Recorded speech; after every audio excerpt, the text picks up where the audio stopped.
मालूम चल जाएगा आपको। अब एक स्ट्रप्स की देखिए, कई जगह स्ट्रप्स ऐसे दिए रहते हैं, किसी कॉलम या बीम में ऐसी संरचना दी रहती है, तो कैसे हम उनके लंबाई पूरी निकालेंगे स्ट्रप्स की। याद रखिए, मैं किसकी निकालना, स्ट्रप्स की। साइड मान लीजिए कॉलम का साइड है 60 सेंटीमीटर बाई 60 सेंटीमीटर, ठीक है। और दोनों तरफ कवर मान लीजिए, यहाँ कवर कितना 5 सेंटीमीटर का दिया है, टॉप कवर 5 का दिया और इस तरफ 5 का दिया है।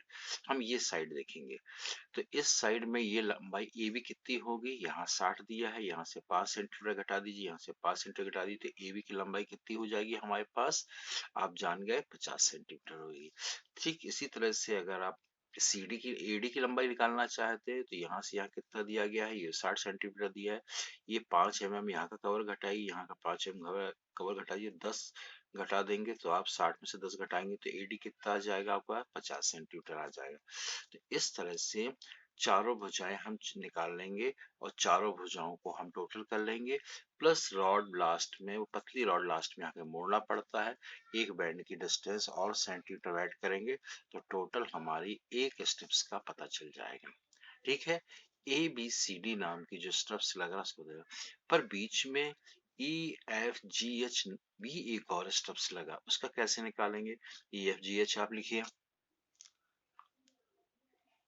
ई एफ जी एच आपने लिखा, तो देखिए ये कितना है 60 सेंटीमीटर है, यहाँ से 5 कम कर दीजिए, यहाँ 5 कम कर दीजिए, तो ये कितनी भुजा आ गई 50 सेंटीमीटर। एच एफ कितना आ गया आपके पास, एच एफ कितना आ गया 50 सेंटीमीटर।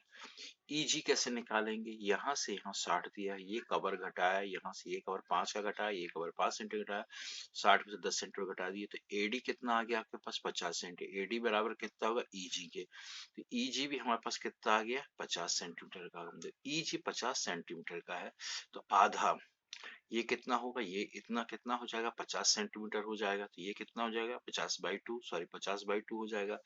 और जब एच एफ हमको दिया गया है 50 सेंटीमीटर, ओ एच कितना हो जाएगा 50 का आधा हो जाएगा, तो हमको आधार का वर्ग मालूम है, ऊंचाई का वर्ग मालूम है, तो हमको तिरछी ये ई एफ के बारे में पता चल जाएगा।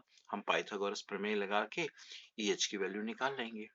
ऐसे ई एफ और ई एच, ई एफ, जी एच, ये सब चारों भुजाएं बराबर है, 4 टाइम्स इसका कर दीजिए, और डिस्टेंस, और इसमें भी एक बैंड लगा, एक बैंड का डिस्टेंस और जोड़ दीजिए, तो टोटल इस स्ट्रप्स का भी आपको लंबाई मालूम चल जाएगी।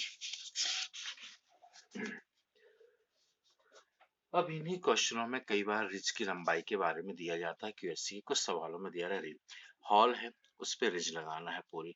रिज क्या होती है, टॉप मोस्ट बीम, जैसा समझ लीजिए लकड़ी की बीम है, यहाँ से इतनी लंबाई की, हॉल की लंबाई कितनी है 32 मीटर, हॉल की लंबाई कितनी 30, ये हॉल की लंबाई के साथ इस हॉल की जो दीवार होती है इसको भी पार कर जाती है, तो दोनों तरफ की दीवार जो होंगी कितनी मोटी होंगी, उस दीवार की लंबाई को दो, मान लीजिए यहाँ पे 30 सेंटीमीटर की दीवार है ए बी तरफ, तो ये 30 सेंटीमीटर की दीवार का ही पार हो गया, और सीडी की तरफ कितना होगा 30 सेंटीमीटर की दीवार यही पार हो, तो दोनों तरफ की दीवार को डिस्टेंस कर लीजिए।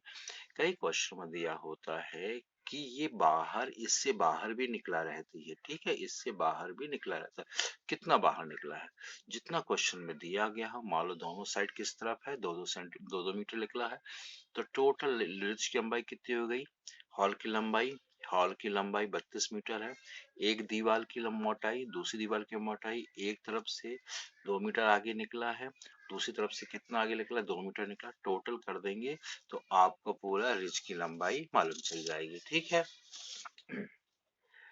इसके अलावा किंग पोस्ट और क्वीन पोस्ट में बिल्कुल सामान्य सतह से चित्र देख के समझ जाएंगे। रिज हमेशा टॉप मोस्ट पोर्शन ये वाला होता है, पर्लिन बीच में लगे रहते हैं, जितने पर्लिन यहाँ होंगे दोनों साइड पे पर्लिन की संख्या बराबर होती है।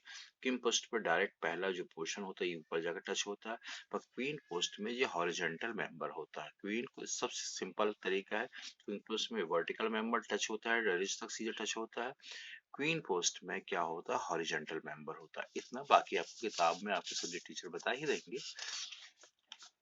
एक और चीज है, छत पे जो शेड बनाया जाता है उसका क्षेत्रफल कैसे, बहुत क्वेश्चन में दिया जाता है कि छत पे शेड बनाना है कैसे बनाएंगे। अब ये है शेड जो होता है इस दीवार से बाहर निकला होता है, बीसी से बाहर निकला होता है, यहाँ डी से ई के रूप में बाहर निकला हुआ। हॉल का क्या टॉप मोस्ट पोर्शन कितना है, आपको लेंथ दी हॉल की बीडी। इस क्वेश्चन को दो पार्ट में करते हैं, पहला ए बी डी लिख लेते हैं और बाद में हम क्या निकालते हैं, ये BC कितना निकला हमको ये भी मालूम होना चाहिए।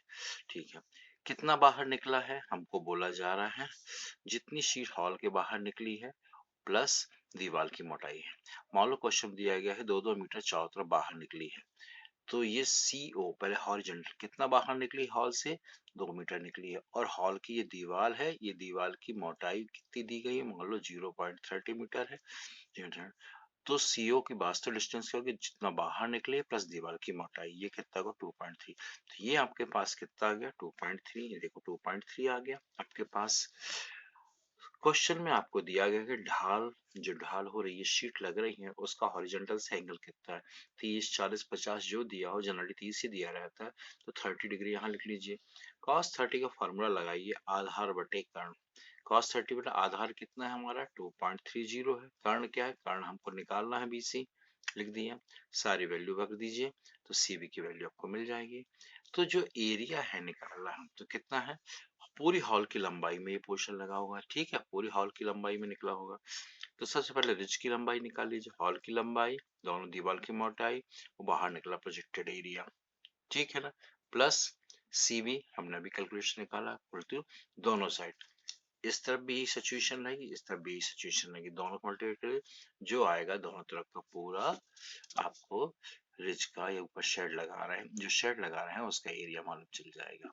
इस वीडियो को एक बार और देख लीजिए, आपको थोड़ा सा अच्छे से आप सभी को हृदय से धन्यवाद।